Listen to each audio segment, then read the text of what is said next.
My name is Jasmine, and I am a recovering drug addict.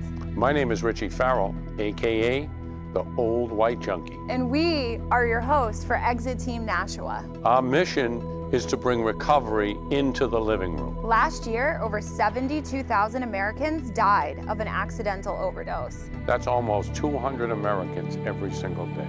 We will bring you guests with real-life experiences with addiction and recovery. Welcome to Exit Team Nashua.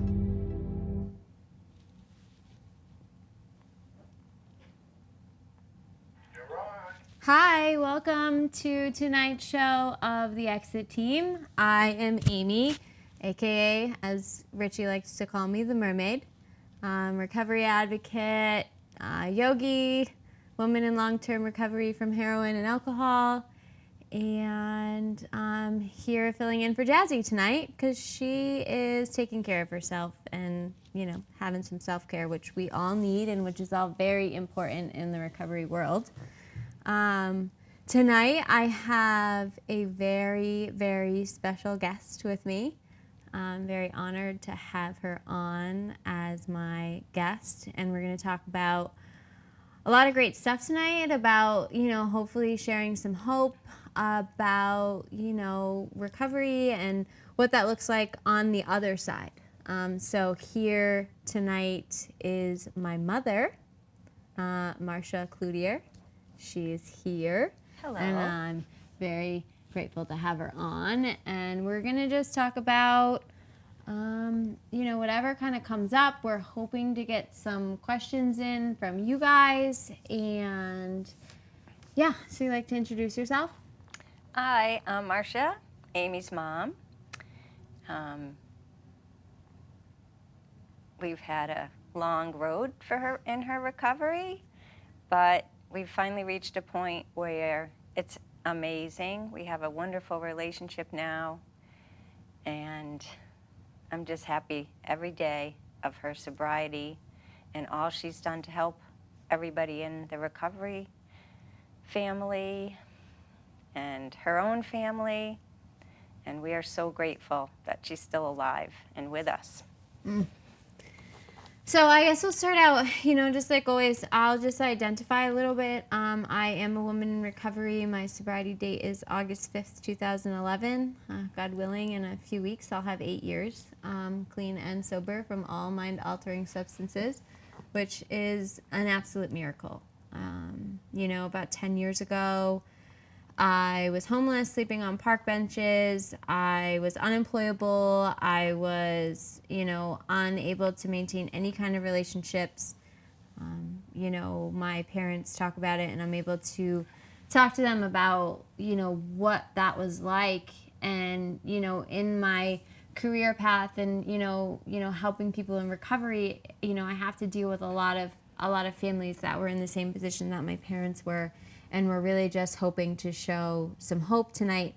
So I know, you know, my addiction started really early on. You know, I started getting in trouble in middle school and selling drugs in 7th grade and getting caught with weed and all of those things. And, you know, moving out at 16 and, you know, just not wanting to, like, be a part of my family because of the rules or just whatever, just really being stubborn and self-will and all of those things that come along with addiction. So in the early stages of that, you know, how was that experience for you? We were very angry, and every parent wants their child to listen to them and understand. You try to give them the advice and give them the tools, and sometimes it just doesn't happen.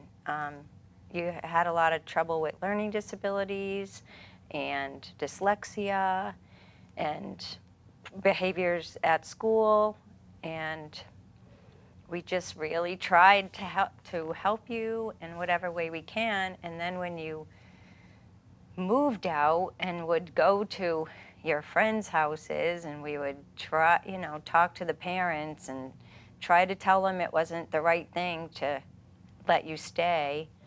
And eventually you would burn a bridge there and you would move on to the next house. And you came and went in our house, and we tried. It just didn't work. Yeah. And it just kept getting deeper and deeper, and till we felt like we lost you for a long time. Yeah. So, that and I, like, as an addict can remember, like, pointing fingers and always, like, blaming my parents, and that's, like, a very common thing that people do in addiction, because it's really hard to look at ourselves and to look at, what we're doing, and it's easy to, like, point fingers and say, oh, if I, like, live this way or that way, and it wasn't until I, got sober and, like, did some work on myself to realize that that's not it. And, it had nothing to do with my family or where my family came from or whatever things that I wanted to create, the story that I wanted to, because I just wanted to drink and drug. Like, that was it. So when I was 18, big part of my story is I got into a really bad car accident. And this is what started, my opioid addiction and being prescribed Oxycontin, and, like, that experience of me being in the hospital and being in the coma and having brain surgery and those kinds of things. Like, these are usually the consequences of, a lot of people that, like, live in that kind of lifestyle. And, what were some feelings that, like, came up for that? Well, the accident was horrifying, and we thought we were going to lose you. And then when we got you back home, we thought this was going to be good. We were going to start on a new page. But literally, you were home for 2 days and back out again. And that wasn't our, it wasn't our plan. We just wanted everything to be right. So at that point, we were just so happy to have you that we sort of went back and said, okay, if this is the way that we have to have her, maybe there's other ways that we could help her.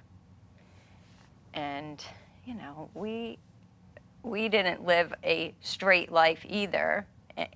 Both Amy's dad and I, we are products of the 70s, and we like to drink and party, and, then you're like, how could we not do this and help her? And it's always a very fine line. And you have to live your life, and we had to live ours. But we tried, and it just still did not work out. Yeah. It just... There's a question that came up. What is the most important piece of advice you could give as a parent struggling right now? Like, if there was a mom and she was sitting in front of you and she had a daughter and it was the same kind of circumstances, like, what got you through? Like, what do you think that you could give for some advice? First, I would say never give up hope. Never, ever, ever give up hope. Do not enable. It is very hard not to enable. Do not give them money. Tell them you'll give them food. You'll give them shelter. You'll take them to a rehab. You will take them to a meeting. You will go to a meeting with them. Never give up hope, but do not give them money or you gotta lock your rooms, you gotta check your med cabinets, you gotta lock up your jewelry if you have to, but you have to do whatever you can to not enable them to have money to get drugs or even a phone. Don't give them a phone, because then they could call. They could call for drugs. You just have to tell them you love them and that you want them to get better, and you'll do whatever you can to help them get better. Yes. Love. Love. Love. Love and hope. I love that. And that's, and from my experience, like, my parents there was a time where my mom was just dropping off insures at my door because I was literally dwindling away to nothing. and I wouldn't eat because I was using, and she would bring like boxes of Ensures and drop them off at my house so I could get some nutrients. Susie's asking, are there support meetings for parents of addicts? Yes, there are. I know my mom didn't really ever go any because back, these support groups are newer support groups that are around. There's always been Al-Anon and Nar-Anon, I think is the NA one. There's a lot of local community centers now. Like I know in Nashua, Revive has a family support group. There's Donna Marston has a family support group in Concord. She started it, and there's I think it's called Families Caring and Sharing, and then the Farnham Center has one there. So if you Google parent support groups, there are a lot more locally now. Learn to Cope is a lot in Massachusetts. That's a really great meeting with support for parents that are, on both ends. And I actually speak at some of those meetings. Sometimes I go and share my story of hope because, it's really hard for parents and, not knowing that there's hope out there. I talk to a lot of parents. I work in the healthcare field, and people know me through Amy, and they ask me. I've gotten many of my friends' children into Amy's, where she went for her meeting at the process, and we've had some successes. I've had friends that have lost children to addiction. It's never easy. It's never easy. But I just always tell them, you can never give up. Never give up hope. I know, and that is, and I know like in the darker parts of my addiction, and I know like we've talked about this, and having to, and I'm just going to rewind really fast, is that there's a very important message that a lot of people don't understand, and that addiction is one of the only diseases that kill people that don't have it or cause severe harm to people that don't have it. And I know in the depths of my addiction, my mom, from the stress of what I was doing, I was living in different states, I was getting arrested in different states, I was homeless, they would find my purse and they would call and say my ID, and she just never knew where I was. And, my mom got shingles. Yes, the stress gave me shingles on my face. Thank goodness I wasn't scarred. But it's just such a terror. Like, it's a terror for a parent to know that their child is out there, and you might get that call in the middle of the night that they overdosed or that they died. That they're in accidents or shot. Jail.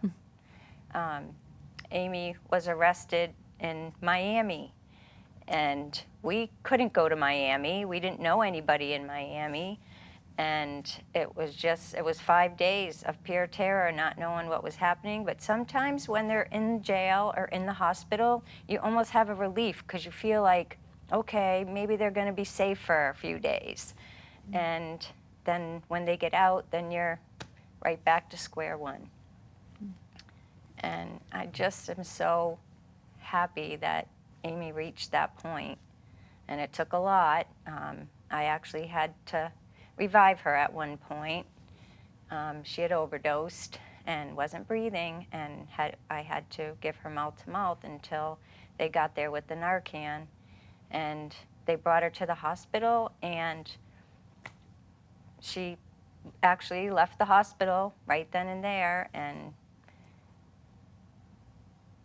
we had to wait till the next time. Yeah. And I know this is what and we're going to get to the hope right after this part, because I know that this is probably one of the hardest things that you had to do as a mom, and I know like as a dad, to get some relief for yourself is to just pretty much bury me while I was still alive. I remember one time telling you, if you die, don't think we're going to have a funeral or anything, because I don't want your druggy friends to be there to support, because you get so angry. And I've been to so many funerals for young people, and it's just, you just feel so bad for those parents. And it doesn't end, but there is always hope. Yes. How do you find ways to talk about addiction with family and friends without feeling shame or fear of being judged? I talk to all my family and friends about addiction. I have no shame or fear. I really don't care if they judge me, because it's not me that I care about. I care about all these young people and this generation that's out there, and whatever you can do to help somebody, to talk about what you went through and what you went through with your child. It's no shame and no fear. You just talk. You just say, hey, I think my kid is having problems with drugs, and I know you had this issue. Is there anything you can do? Or that's what we just talk about it. Don't be afraid. Yeah, I think that like really is like the only way to break the stigma is to just really like stop being so shy about it, talk about it earlier. I speak in middle schools and high schools, and I'm speaking in middle schools, and these kids are, doing drugs. It was my experience. I started doing drugs in 7th grade. I started selling drugs in 7th grade. Like, it's happening, and it's going to happen, and it needs to be talked about. And that's why we have these conversations, and we're open about it, and we answer the questions. And we have to let go of the stigma, because it's getting younger and younger, and it's happening. So we're going to lighten up the conversation and talk about the beautiful part of the other side of it, and like rebuilding relationships. And those first couple of years, I as an addict was really, I really wanted everybody to believe me, but I also understood why people didn't. And people would still question me at, 3, 4, 5, 6 months sober, and I'd be like, I'm doing everything. And I did 10 years of damage. So, like, of course, that was going to be a question. And, for me, I was a new mom, and I was still working in the bars because it was the only thing that I could do. And it was just a really hard situation, and early recovery is really hard. And I luckily had really amazing, parents that supported me and helped me with my child. And, We were really, at first, when Amy started being a bartender, and it is a little hard to say, okay, here she is in recovery, but yet she's out there every weekend in a bar with all these people who are probably drinking and doing drugs. But I think it sort of helped her to see that these people out there and how silly they are, or how drunk they got, or how bad they made themselves look. I think it sort of helped to keep her sober, and she did have a good support, and eventually she was able to go to school. I don't know how she did it. She worked nights, she went to school, everybody helped with child care, and she just had a very strong will to survive. Yeah. I talk about it, and it, it's not really an issue of will, and it's an issue of, like, I wanted to be sober more than I wanted to use. And I really, I saw that once I removed drugs and alcohol, that I was the problem, and it was going to be work on me, and remending my family, and making amends, and showing up. And that's one thing that I've, really prided myself on, is I know that I took years and years of me being your daughter away from you. And, that's what I've really just focused on, is just calling to say hi, or showing up with the kids just to show up with the kids, and, be a daughter and be a family member again. And doing the work. Doing the work on yourself. Yeah. And So now, what's that been like? Was that hard in the beginning for you to like trust me and like growing Yes. that and like Yes, that I whole mean, process it didn't as a happen overnight. You just, you know, for the first couple of years, you sort of walk on eggshells and look for certain clues that, you know, things might not be going okay, because after, you know, 8 years, it took a while. It did take a while, and you just, I think as a parent, like, you just always, it doesn't end. You Yeah. just never know, because you just hope that they get the right tools and do the work, and hopefully it will never end. You'll always be sober. We got a question. How did you rebuild your mother-daughter relationship? I think your son helped a lot, because we were all there for him, and we saw how much you loved him and took care of him, and also how you took care of yourself and working with your in the recovery world and helping people. That really helped rebuild our trust, and we never stopped loving you. Yeah. So there was that. Yeah. And it just takes time. It's just time. Yeah. And, you know, it was, you know, like I said about, you know, just being present and knowing and having my own awareness of realizing that, you know, I took so much time away from you to, like, put 2 steps forward and bring the kids to see you and, like, show up and, you know, be there as a daughter and a two-way relationship and not just you loving and carrying me. And it's also hard when you have other children, because you feel like you're slighting them because you spend so much time with your addict. And, you know, I feel sometimes that those relationships suffer a little bit because they didn't need the work. So it's not only, it's the whole family. The whole family suffers a little bit, and you all have to rebuild your way back. It's not just you or me or you and Dad, or, you know, it's your brothers and your family. Yeah. It's the whole family. And we just had a really amazing family experience. I got married. I don't know if any of you people that have watched the show before noticed my last name has changed.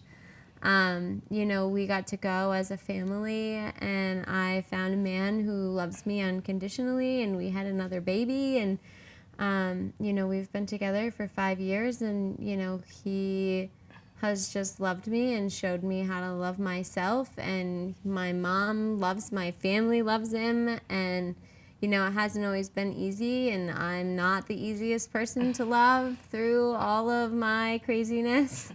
And so we just celebrated my wedding. In Greece.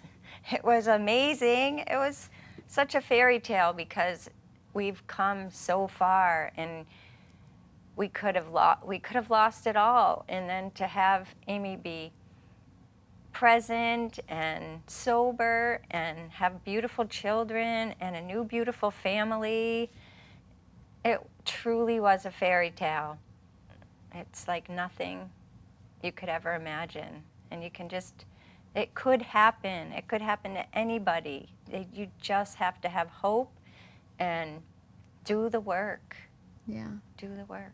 It's funny because I had a lot of people, you know, come up to me, like, at the wedding and the guests and things, and everybody has been saying that to me, that, like, it's a fairy tale wedding. And, you know, a lot of people that say that just say that because of the pictures or the circumstance that we were blessed enough to get married in Greece and do those things. But for me, it's just on, like, a whole nother level to know where I came from. And I've, you know, spent many nights on park benches and, you know, homeless and just, like, in a very, very dark space, to work as hard as I've worked and to have people build me up and support me through every area and every stage of my life has just made it really, truly a fairy tale. And So that's it. Do you want to say if there was one thing that you could say, maybe a few sentences that you could say to parents out there struggling, or even addicts out there that are watching, about their family and just understanding? So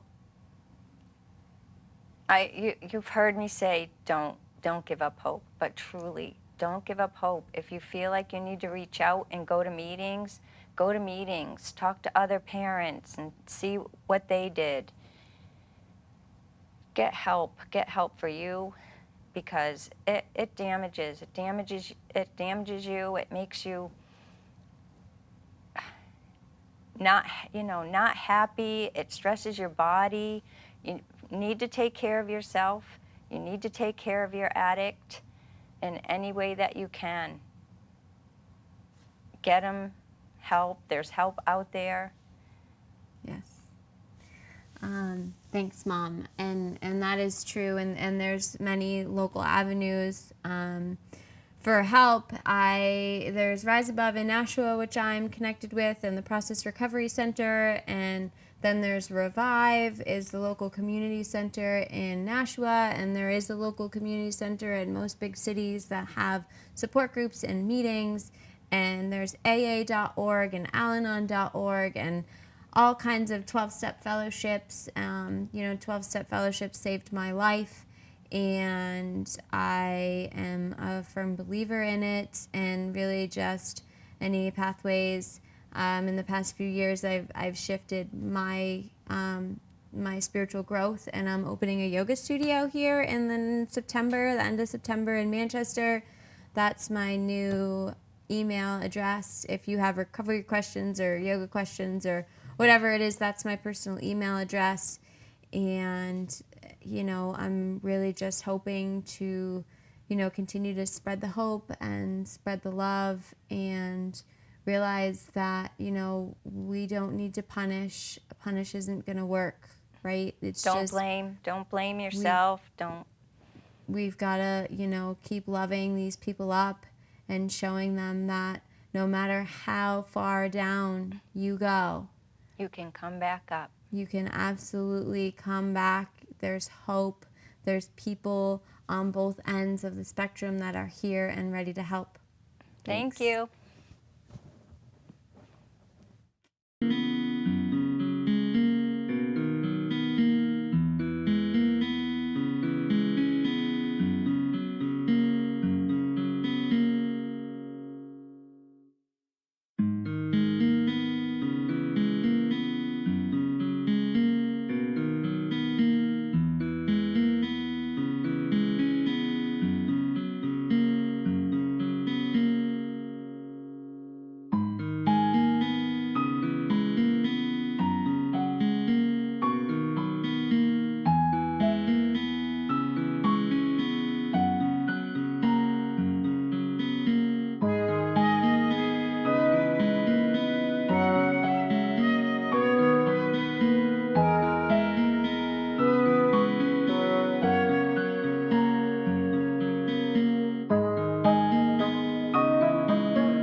My name is Jasmine, and I am a recovering drug addict. My name is Richie Farrell, AKA the Old White Junkie. And we are your hosts for Exit Team Nashua. Our mission is to bring recovery into the living room. Last year, over 72,000 Americans died of an accidental overdose. That's almost 200 Americans every single day. We will bring you guests with real-life experiences with addiction and recovery. Welcome to Exit Team Nashua. Hi, welcome to the Exit Team Nashua. I'm Amy. I'm filling in for Jasmine tonight. And for those of you that don't know me, my name is Amy, and I'm a woman in long-term recovery from heroin, alcohol, you name it. Richie likes to call me the mermaid. And I'm here. We're going to switch up the show tonight because that's what I like to do, and I don't really like to follow the rules. So tonight's show, we're going to talk about yoga and eating disorder recovery, and maybe a little bit about having parents who drink, or who knows. So we're here to open with all those questions, and tonight I have one of my favorite people here with me. I've asked my friend Sammy to be on. I'll let her introduce a little bit, tell her a little about what she does, what programs, and all the things. All the things. I'm Sammy Migliozzi. I own a yoga studio in Massachusetts, and I've taught yoga for 10-ish years, which is crazy. I also direct a nonprofit where our goal is to work with teenagers who are around anything concerning body image, so eating disorder recovery, preventing and recovery from addiction or addictive behavior. Like I said, just body image, body awareness, and reproductive health and personal boundaries. So I'm excited to be here. Yay.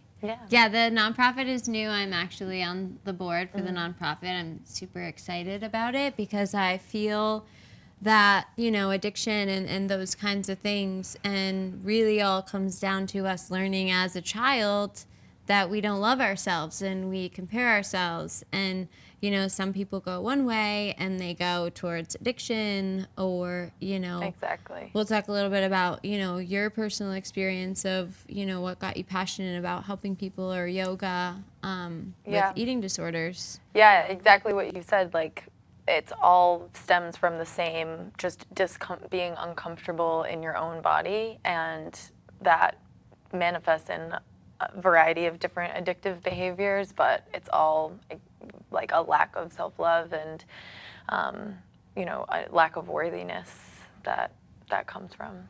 Yeah.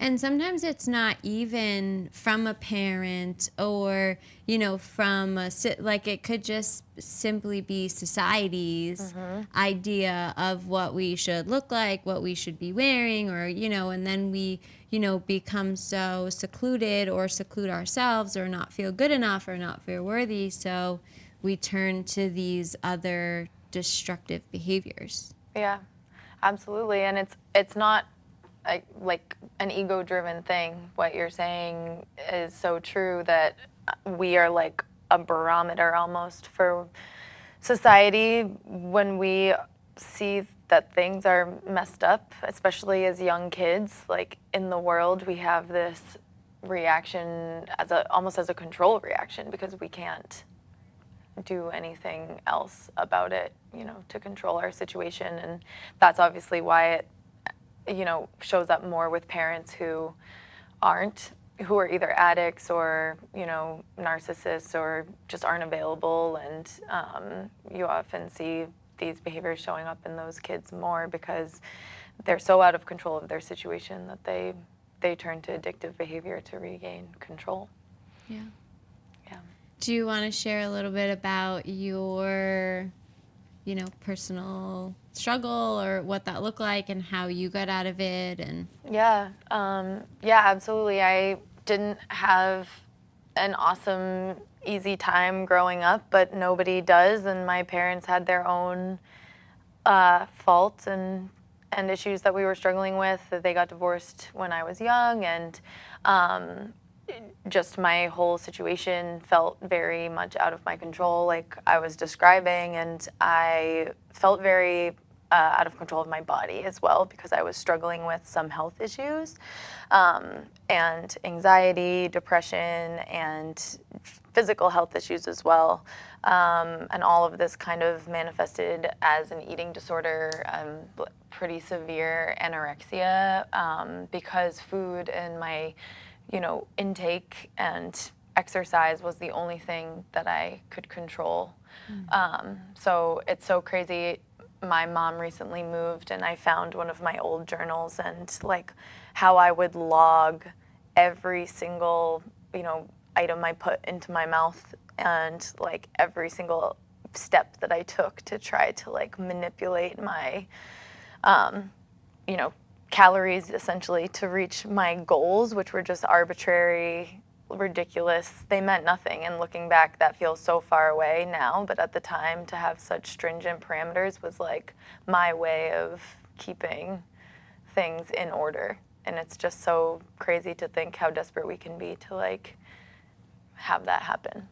And luckily I had someone intervene when I was around 15 or 16 who really just completely changed my mindset, and she, helped me feel at home in my body and see how I could regain my power in other ways, which is why now with the nonprofit I'm so passionate about intervening in like those crucial moments in young women's lives to give them their power back so they don't have to have these crazy parameters for themselves. Yeah, and and to relate it, to addiction, and that was the same. Like I, just wanted to escape myself. Like I didn't want to be a part of my body. I didn't love my body. I didn't love who I was. So when I drank and drugged and did those things, like I was no longer in my body because I just didn't want to be. I didn't want to be myself, and I didn't even know why I didn't want to be myself. Yeah.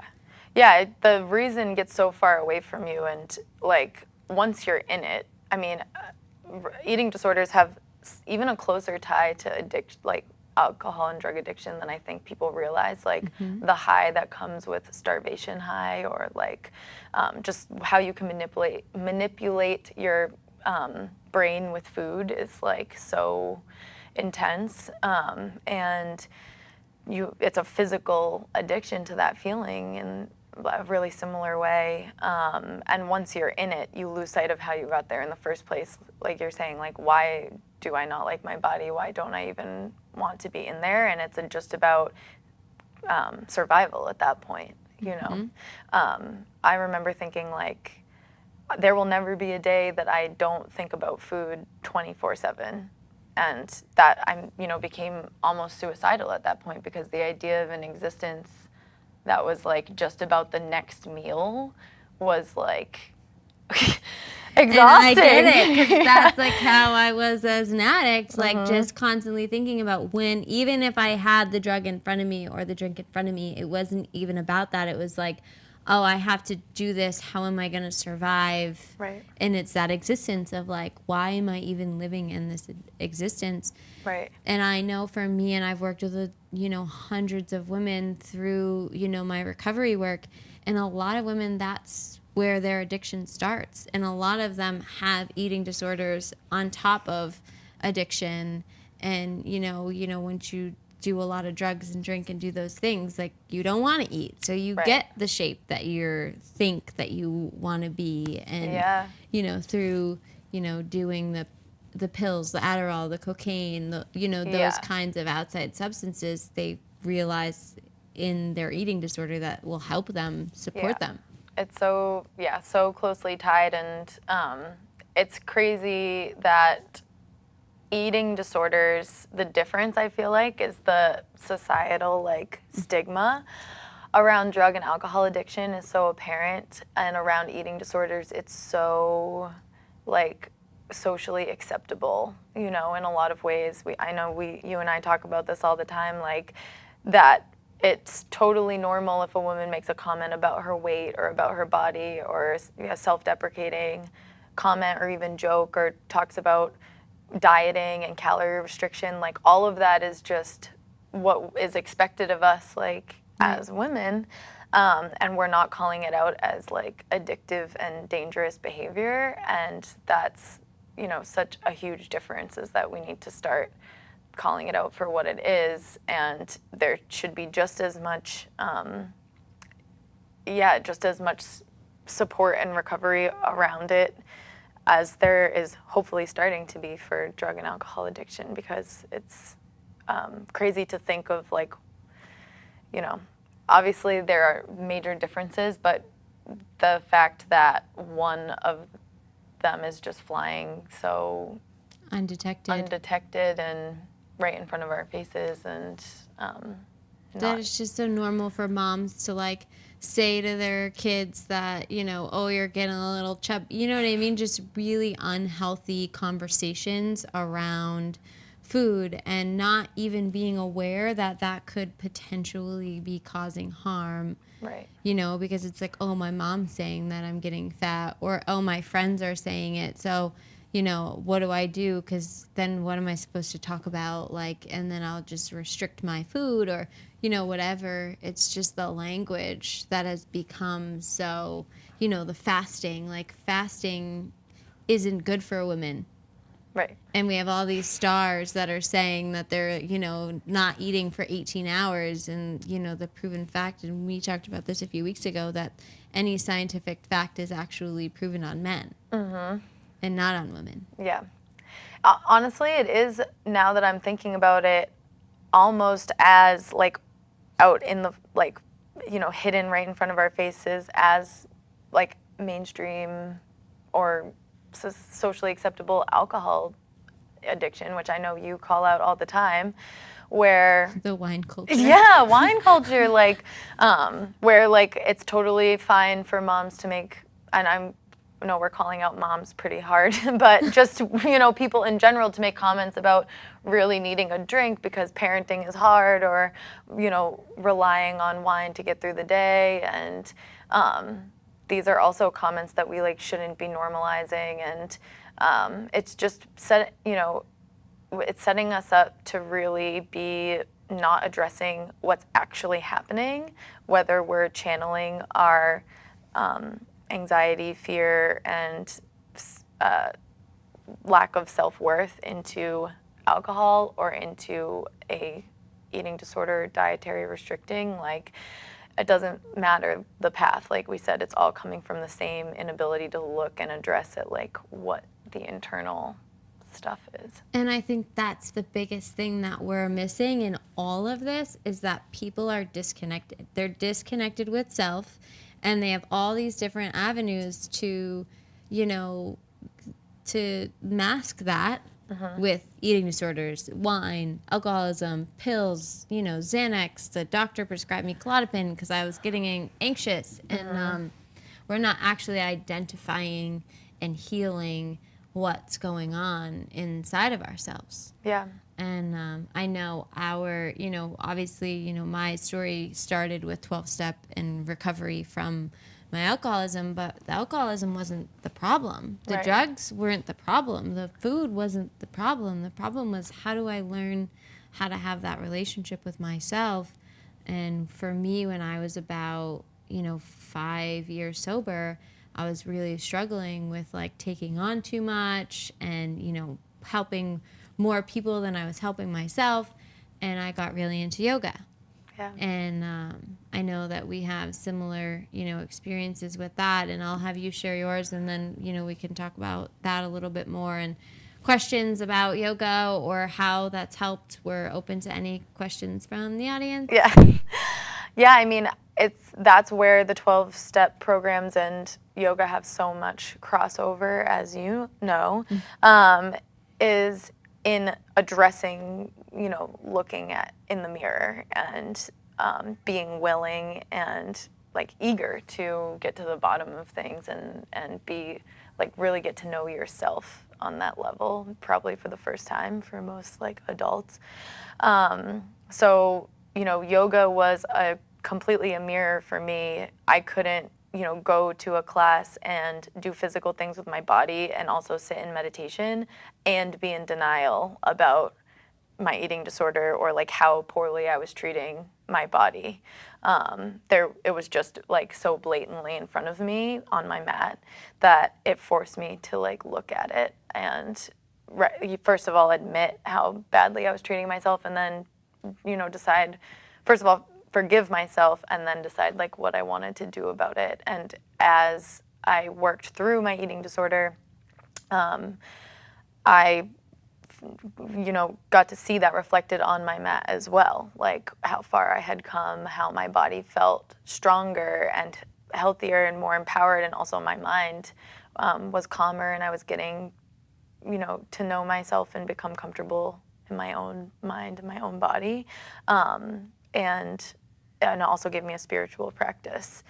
Mind, body, spirit. Mind, body, spirit, all the things. All the things. That's like the premise of 12 steps. Is that what we have to do? And that's what I wasn't, for me, like when I hit that point at 5 years sober, I wasn't taking care of my mind, my body, or my spirit. Yeah. I was giving and giving and giving. And like you said, when I stepped on the mat, I couldn't be anywhere else. You're in the movement, you're in the breathing, and I'm here and I'm taking care of myself in just the practice of breathing and moving. Yeah. It's simple, but like what you talked about earlier with distraction, there is no distraction, right? Like being with the breath and being with the movement forces us into the present moment and with how we're actually how we're actually doing, like how are we showing up, and that is huge. I return to my mat anytime that I'm feeling like I'm losing my path or losing that connection to something bigger than myself, and it's like a constant because it's so simple. It's always there, Yeah. So me and Sammy are both Y12SR certified, and that's yoga and the 12 steps, and it's a certain program that it's Nikki Myers, she created it, and it just aligns how those two things work. And there's all kinds of things that say that it's trauma, that a lot of people, turn to eating disorders and addictions and all of those things for trauma.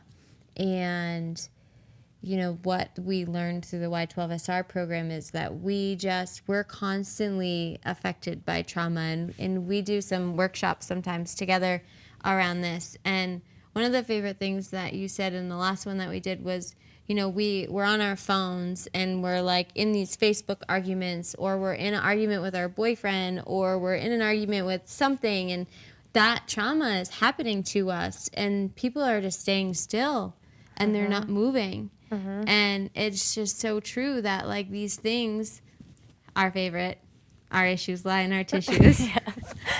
Never a truer statement. And we're just stuck. Yeah. We're learning so much every day about how trauma is stored in the body, and I feel, so strongly that it will become more evident like how important movement is in releasing trauma. But everything that we know right now is like intuitive, right? Like after you have a traumatic situation or a traumatic event happen, you literally want to like shake it off. Like your body wants to release it, and oftentimes we don't because we're such a sedentary, society. And so learning how to allow your body that movement is just, it's so like it's something anybody can do. Like you don't need to go to a yoga class. You don't need to do you can do a video online, or you can do it at home by yourself. Yoga doesn't have to look a certain way. Yoga is just choosing to like show up with your body and move in a way that feels good.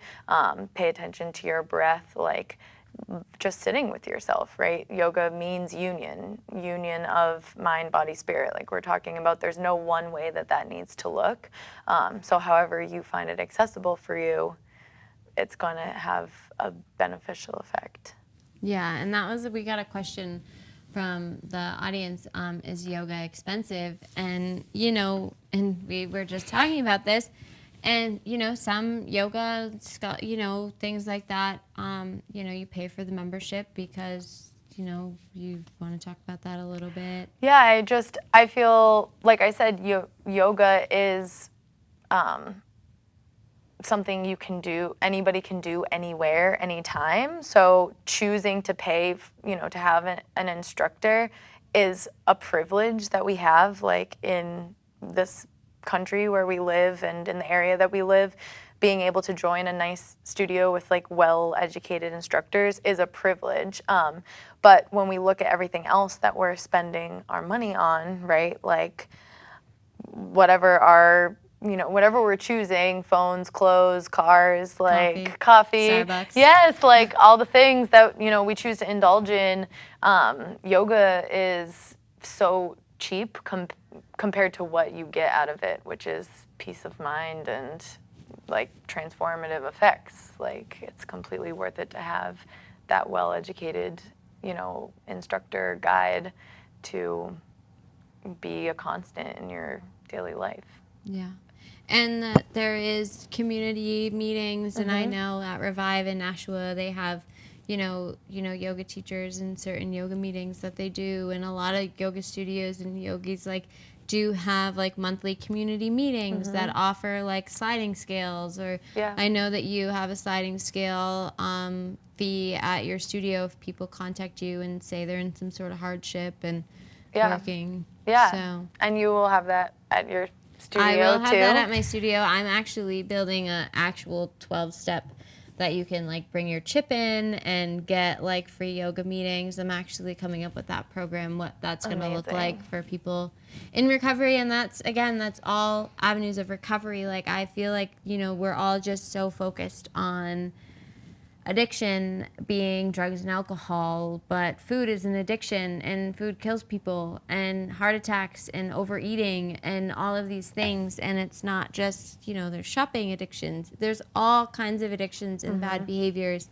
and, you know, just some of them are so much more socially acceptable than others. But the pain inside of that, what you're trying to fill that void or fix that feeling inside of you, is never going to work from an outside thing. Yeah. Ever. And that's, you know, why the point of the nonprofit too. Embodied, we bring yoga to young people, and those services are all free. And I know that there's other nonprofits, you know, out there that are doing similar things and bringing free or reduced rate yoga and meditation services to younger people. And like you said, trying to address the core values, the core issues, like either before they manifest into addictive behaviors or just hoping to intervene at the right time. And I think it's about looking around, but these services are available in lots of communities and wanting to help people. Yeah, Massachusetts has one, a nonprofit that's designed exactly, it's called Namaste Sober. Yeah. And it's all about yoga scholarships, and if people like write in, and they do free community work and things like that. So, and like I said, at Revive, there's Y12SR meetings, and, you know, I don't know about the other recovery communities, but I know that there's some out there.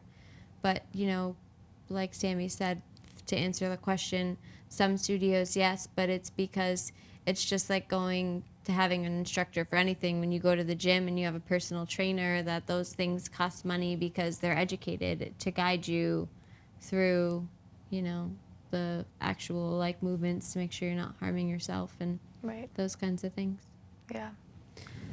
So we are almost done, and usually we close off with just a final statement from our guest saying something to the audience about, you know, hope, or if there's somebody that's watching that's struggling with an eating disorder, something that you want to say to them to give them a little bit of hope. Oh my gosh, so much.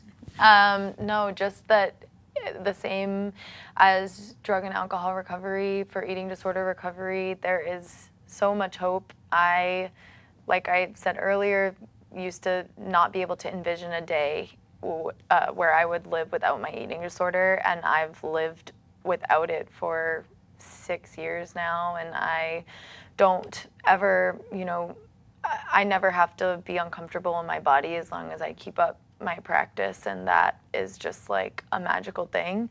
So, this practice of yoga and the communities that will support healthy body image and healthy relationship to yourself are out there, and just to not be afraid to reach out and to know that you're no different than anybody else who's getting help. Nobody is like unhelpable, right? Yes. It's just about taking that first step. So Yes. yeah. So good. And that's it. And that's like, you said it, like with community, like you build like a community in yoga, and like we build a community in 12 steps, and the opposite of addiction is connection, and that is so important. And when we don't feel alone and we have people to support us and help us and realize that we're not the only ones going through that, and there's people that have like been here and walked the path, and we're here to help you and to guide you and hold your hand through that whole process, is what actually really works. We can't do this alone. Yeah. And I think that when we're in it, we can really feel like there's nobody that could understand. And the truth is, once you start speaking about your experience, you realize there's lots of people around you that do understand.